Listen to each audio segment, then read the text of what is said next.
Driverless cars, autonomous vehicles, are coming. The topic is a constant presence in media. The New York Times magazine recently devoted most of an issue to it. The technological imperative is strong. If we have the technology, we have to use it. The economic imperative is even stronger. Many industries see big dollar signs. Governments want to be somewhat cautious, but they don't want to be left behind. The sales pitches are becoming clear. Driverless cars will free drivers to do other things. Driverless cars will reduce congestion because they can travel closer together. Driverless cars will create massive economic opportunities. We are also told driverless cars will be much safer, because human error causes more than 90% of crashes. Human-operated cars affect health in three main ways, all negatively.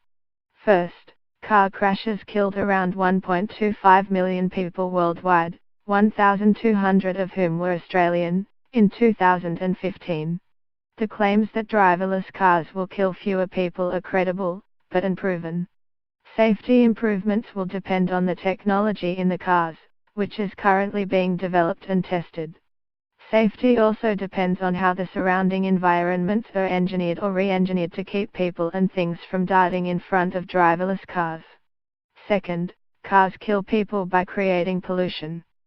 Cars with internal combustion engines produce gases and particulates, which cause lung disease.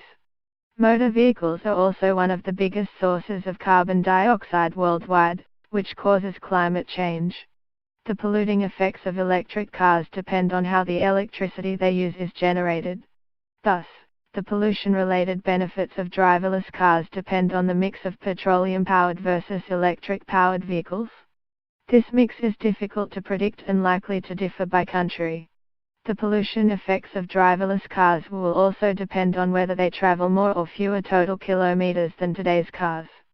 Third, cars kill people because we sit while we drive, reducing healthier modes of transport like walking, cycling, or even taking public transport.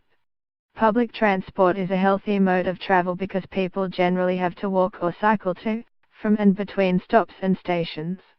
Little physical activity and too much sitting contribute to the chronic diseases that kill most people in the world.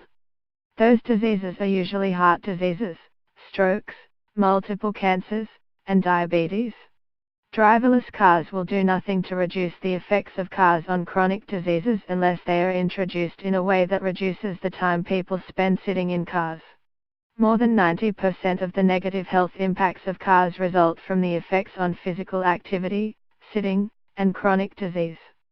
For example, modeling found that if 10% of motorized transport in Melbourne was shifted to walking or cycling, improvements in disability-adjusted life years for every 100,000 people, an indicator of quantity and quality of life, would be -34, worse, for road trauma, mainly because cyclists might not be protected from cars, +2 for lung diseases, and +708 for the combination of heart diseases and type 2 diabetes.